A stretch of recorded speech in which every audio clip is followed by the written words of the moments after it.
Welcome to the beauty of Ayurveda. Friends, आज आपण पाहणार आहेत दोषोपक्रमणीय अध्याय. फर्स्टली आपण पाहणार आहेत दोषांची चिकित्सा उपक्रम. आपण आपल्या बॉडीमध्ये जेव्हा वातदोष वगैरे कुपित होतात तर तेव्हा आपण कशी चिकित्सा केली पाहिजे. तर पहिल्यांदा आहे वातदोषाची चिकित्सा. जर वातदोष प्रकुपित झाला असेल किंवा विषम अवस्थेत असेल तर त्यासाठी आपण स्नेहन, स्वेदन, मृदू संशोधन, मधुर अम्ल लवण, रसात्मक उष्ण आहाराचे सेवन केले पाहिजे. अभ्यंग, मर्दन, वेष्टन, त्रासन, शेक, मद्य, स्निग्ध उष्ण गुणात्मक बस्ती, कर्म, काल, योग बस्तींचा विधिवत प्रयोग केला पाहिजे. शुकशीलता, दीपन, पाचन, स्नेह, मेदस्वी मांसरस, तेलपान, घृतपान, अनुवासन, बस्ती इत्यादीचा तसेच स्पेशली तीळ तेलाचा प्रयोग केला पाहिजे. नेक्स्ट आहे फ्रेंड, पित्तदोषाची चिकित्सा कशी केली पाहिजे. तर घृत पान, मधुर शीत गुणात्मक द्रव्यांनी विरेचन, मधुर तिक्त कषाय, रसात्मक अन्नपान व औषधांचा प्रयोग केला पाहिजे. सुगंधित व शीतल तसेच हृदयाला आवडणारे गंधाचे धारण केले पाहिजे. शीतल सुगंधित शरबताचे सेवन केले पाहिजे. माळ, मोत्यांचे हार, कंठी, रत्नाचे धारण, कापूर, चंदन, वाळा याचे वारंवार शरीरावर लेपन करावे. प्रदोष काळी रात्रीच्या प्रथम पहारामध्ये चांदण्यात चंद्राच्या शीतल किरणात बसावे. सौन म्हणजे शीतल घरामध्ये निवास करावा आणि मनोरंजनासाठी मधुर गीतांचा आस्वाद घ्यावा. थंड वारा, प्रिय मित्रांसोबत गप्पा गोष्टी घालाव्यात. बोबडे व गोड बोलणाऱ्या लहान मुलांसोबत राहावे आणि आपल्या इच्छेप्रमाणे वागणाऱ्या सुंदर सुशील बायकोसोबत सहवास करावा. ज्यात अनेक कारंजे उडत आहेत अशा बागेत, हौदात, धारागृहात, ज्यात उतरण्यासाठी पायऱ्या आहेत अशा तलावात, स्वच्छ जलाशयात, नदीत, विहिरी इत्यादी ठिकाणच्या आरामगृहात विश्राम करावा. जलाशयात जाऊन जलक्रीडा करावी. कमळांनी सुशोभित आलेल्या जलाशयात किंवा त्याच्या जवळ बसावे. जलाशयाच्या किनाऱ्यावर अनेक वृक्षांनी व्याप्त अशा कुटीत शीतल वाळूत किनाऱ्यांवर विहार करावा. तसेच फुले व वृक्षांनी असलेल्या सुंदर बागेमध्ये विहार करावा आणि प्रसन्न करणाऱ्या आहार विहाराचे सेवन करावे. प्रामुख्याने शीतल दुग्धपान, घृतपान, विरेचन. नेक्स्ट आहे फ्रेंड कफदोषाची चिकित्सा. तर त्याच्यामध्ये कफदोष वृद्धी व प्रकोप अवस्थेमध्ये तीक्ष्ण वमन, विरेचन कर्म करावे. तिक्तकटू कषाय रसात्मक आहाराचे सेवन करावे. वृक्ष अल्प तीक्ष्ण उष्ण आहाराचे सेवन करावे. जुने मध्य, रतिप्रीती, इच्छा जागरण, अनेक प्रकारचा व्यायाम, चिंता, वृक्ष गुणात्मक औषधाचे मर्दन, वमन, युष, मध, मेदनाशक औषधी द्रव्य, धूमपान, लंगण, गंडूष आणि सुखाचा अभाव इत्यादी उपक्रम करावे. नेक्स्ट आहे फ्रेंड संसर्ग आणि सन्निपात चिकित्सा. आतापर्यंत आपण काय पाहिलं आहे की फक्त वातदोष जर प्रकुपित झाला तर कोणती चिकित्सा केली पाहिजे, पित्त झालं तर कोणती, म्हणजे सिंगल पाहिलं होतं ना. पण आपण आता इथं सन्निपात पाहणार आहेत, संसर्ग पाहणार आहेत. म्हणजे संसर्ग म्हणजे काय असते, जेव्हा दोन दोषांचा संयोग होतो त्याला संसर्ग म्हणतात आणि सन्निपात म्हणजे 3 दोषाचा संयोग होतो. तर जर अशी केस असेल की ज्याच्यामध्ये 2 दोष प्रकुपित झालेत किंवा तिन्ही दोष, तर त्यावेळेस काय करायचं, प्रवृत्त दोषाचा विचार करून चिकित्सा करावी आणि त्यामध्ये सर्वात प्रथम वातदोषाला सर्वात प्रथम चिकित्सा करावी वातदोषाची. कारण का वातदोष हा योगवाही असते. जेव्हा तो कफासोबत असते तर वातदोष संपृक्त होते आणि त्या केसमध्ये काय करायचं, कफाप्रमाणे चिकित्सा करायची. आणि वात जेव्हा पित्तासोबत संपृक्त होतो तेव्हा पित्ताप्रमाणे चिकित्सा करायची. समजा फ्रेंड, वात आणि पित्त या दोघांचा जर संसर्ग असेल, ग्रीष्म ऋतुचर्याचे पालन करायचे.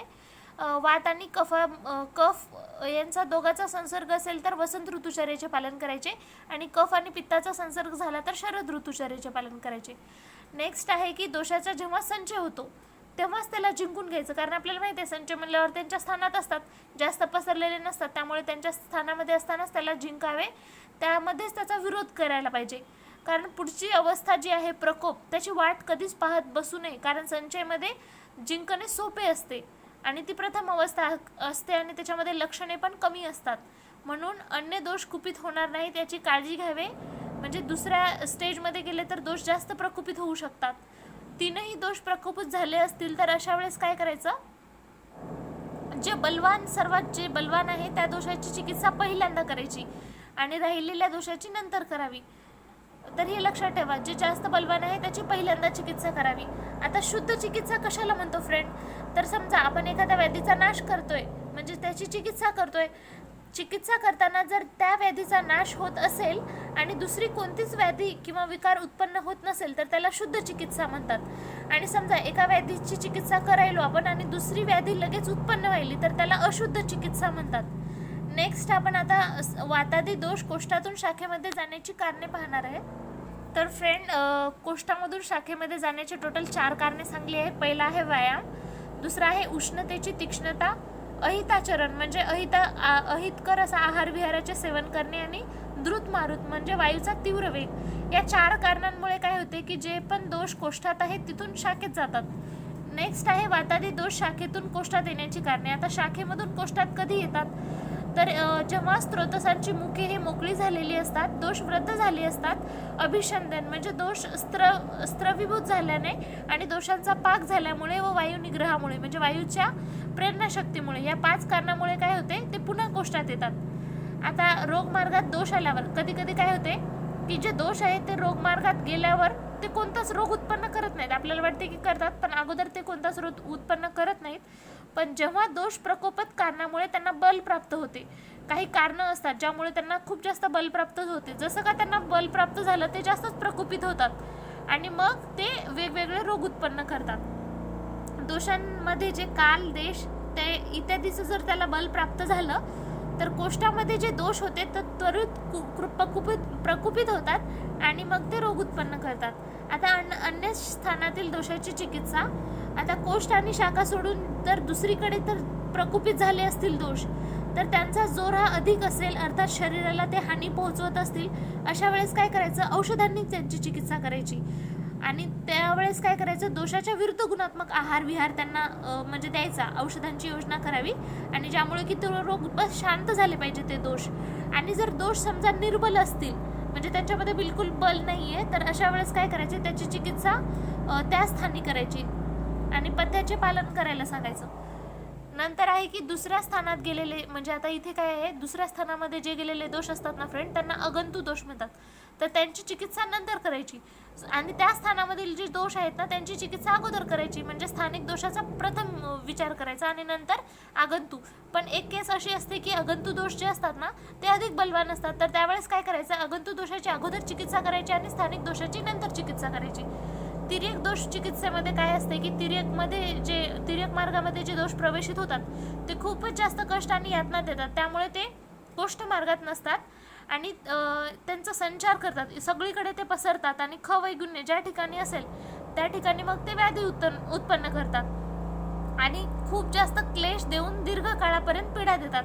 म्हणून वैद्यानं काय करायचं, जे प्रत्येकाचा शारीरिक बल आणि अग्निबलाचा विचार करून त्याला चिकित्सा द्यावी आणि चिकित्सा करताना घाई करू नये आणि त्यांना शमनात्मक चिकित्सा करावी किंवा दोषांचा कोष्ठात आणावे. पहिल्यांदा शमनात्मक करायची किंवा मग दोषाला काय करायचं, त्याच्या कोष्ठात आणायचं आणि जवळच्या मार्गाने त्याचे शोधन करावे. जसं की दोष जर कोष्ठगत म्हणजे आमाशयामध्ये आले असतील तर काय करायचं, वमन द्यायचं. पक्वाशयात आल्यावर विरेचन आणि बस्ती व शिरोभागी असतील तर नस्य कर्म द्यावे, त्याचे शोषण करायचे. आता आमदोष लक्षणे पाहणार आहेत आपण. सामदोष पहिल्यांदा पाहू. सामदोष लक्षणे. तर स्त्रोतोरोध म्हणजे ह्याच्यामध्ये काय होते, स्त्रोतोरोध म्हणजे जे काही स्त्रोतस आहेत त्यांच्या मार्गांचा अवरोध होतो. बलभ्रंश, गौरव, अनिल मूढता म्हणजे वायूचा विपरीत संचार होतो. आलस्य, अपक्ती, अपचन, निष्ठीव, वारंवार थुंकण्याची इच्छा होते. मलसंग, मलावरोध होते. अरुची, क्लम ही सामदोषाची लक्षणे आहेत. सामदोषाच्या विपरीत निरामदोषाची असतात. तर सामदोषामध्ये काय काय होते ती लक्षणे दिली आहेत सिम्पली. बलभ्रंश होते, गौरव, अनिल मूढता, आलस्य, निष्ठीव, मलसंग, अरुची, क्लम. तर फ्रेंड, आम कशाला म्हणतात हे सर्वांना माहिती असेल. आम म्हणजे काय असते सिम्पली की आपली जी अग्नी असते ना ती मांद झाल्यामुळे ते आहारस जेवढा पचन व्हायला पाहिजे होतं तर होत नाही, अपक्व राहतो, त्यालाच आम म्हणतात. जठराग्नीच्या दुर्बलतेमुळे आमाशयातील आहाररस हा अपक्व राहतो, त्यालाच अपक्व रसालाच आम म्हणतात. आणि हे वातादी दोषांच्या दूषित झालेल्या आद्य रसधातूस आम ही संज्ञा होते. आमाशयामध्ये जे काही वातदोष आहेत ते परस्पर समूर्छनेतून अतिदुष्ट झालेल्या दोषांच्या परस्पर संयोगातून आमाची उत्पत्ती होते. जसं की आता समजा शिजवलेले कोदोधान्य आहे ते बऱ्याच काळापर्यंत आपण तसं ठेवलं तर ते दूषित होते आणि मग थोड्या वेळानं काय होते, विषारी द्रव्याची पण उत्पत्ती होते आणि दूषित दोष किंवा आमाशयातील वातादी दोष बऱ्याच काळापर्यंत एकत्रित आल्याने विश्वत लक्षणासमान आमाची उत्पत्ती होते. साम म्हणजे काय असते फ्रेंड, आता बघा जसं की आम आहे त्याच्यासोबत वात आहे तर त्याला साम म्हणतो, म्हणजे आम सोबत जे काही आहे तर त्याला म्हणतात साम. तर इथं जसं दिलेलं आहे की आमामुळे दूषित झालेले जे काही दोष आहेत, रसागदी धातू आहेत आणि त्यांचा जेव्हा संसर्ग झाल्याच्या नंतर त्यांनाच काय म्हणतात, सामदोष किंवा सामधातू म्हणतात. आणि त्या समाज जे रोग उत्पन्न होतात तर त्याला साम म्हणतात, जसं की साम, ज्वर वगैरे. तर ह्याचं शोधन निषेध म्हणजे सामदोषामध्ये काय करू नये म्हटलेलं आहे. स्त्रोतसामध्ये धातू जर लीन झालेले असतील, स्त्रोतसात धातूत लीन झालेले दोष, म्हणजे स्त्रोतसामध्ये आणि धातूमध्ये जे काही दोष समजा येऊन लीन झालेले आहेत, तर त्या सामदोषाचे निष्क्रमण करू नये. म्हणजे करू नये म्हणजे का, कारण जे काही पसरलेले वगैरे आहेत, धातूत संपृक्त झालेले आहेत, स्वस्थानातून बाहेर न आलेले, स्थिर झालेले जे सामदोष आहेत त्यांचे संशोधनाद्वारे निर्हरण करू नये. का असं म्हटलेलं आहे, कारण इथे एक्झाम्पल दिले बघा फ्रेंड. जसं की कच्चा फळ आहे, त्याच्यातून आपल्याला जर रस काढायचा तर फळाचा नाश होतो पण रस काही निघत नाही. त्याप्रमाणे जर आपल्याला सामची चिकित्सा करायची असेल तर शरीराला इजा पोहोचवते पण स्वस्थाचा पण नाश होतो, पूर्णतः बाहेर पण पडत नाहीत. म्हणून म्हणलेलं आहे स्त्रोतसात धातू जे लीन झालेले दोष आहेत ना त्यांना निष्क्रमण करू नये. जे किंवा जास्त पसरलेले आहेत, धातूमध्ये संपृक्त झालेले आहेत, स्वस्थानामधून बाहेर न आलेले, स्थिर झालेले, तर काढू नये म्हणले संशोधनाद्वारे. आणि कसं करावे मग काढू नये तर सर्वप्रथम काय करायचं, सामदोषामध्ये दीपन, पाचन, स्नेहन, स्वेदन करायचं. त्याच्यामुळे काय होते, आमाचे पाचन होते.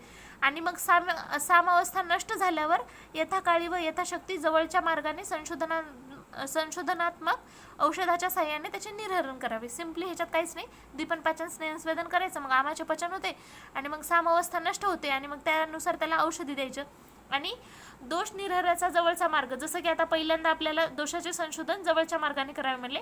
जसं मुखामध्ये जर म्हणजे मुखाने जर औषध दिलं तर आमाशयामधले दोष बाहेर निघतात, नाकामधून दिलं तर ऊर्ध्वजत्रुगत, आणि गुदामधून दिलं तर पक्वाशयामधील जे दोष आहेत त्यांचा नाश होते. आता आपण बघू प्रवृत्त दोषाची उपेक्षा. म्हणजे सामदोषमध्ये काय होते की ऊर्ध्व किंवा अधोमार्गाने जर ते बाहेर पडत असतील, एकतर ऊर्ध्व किंवा अधोमार्गाने, तर त्यांना काय करायचं, स्तंभन करून द्यायचं नाही. म्हणजे स्तंभन नाही करायचं म्हणजे रोखायचं नाही, अवरोध करायचं नाही, त्यांना व्यवस्थित बाहेर जाऊ द्यायचं. अवरोध करणाऱ्या औषधाचा सुद्धा प्रयोग करू नये, त्या दोषांना जवळच्या मार्गाने पडू द्यावे. जर केले नाही तर विकार उत्पन्न होतात आणि स्वयं बाहेर प्रवृत्त झाले, स्वतःच चाललेत ना ते बाहेर, तर दोषाच्या सुरुवातीला उपेक्षा करावी. औषधोपचार न करता फक्त पथ्याचे पालन करायचे आणि हितकर भोजन वगैरे द्यायची. आणि या दोषांचा अवष्टंभ झाल्यास आपल्याला माहिती आहे त्यांना बाहेर काढणं मुश्किल जाते.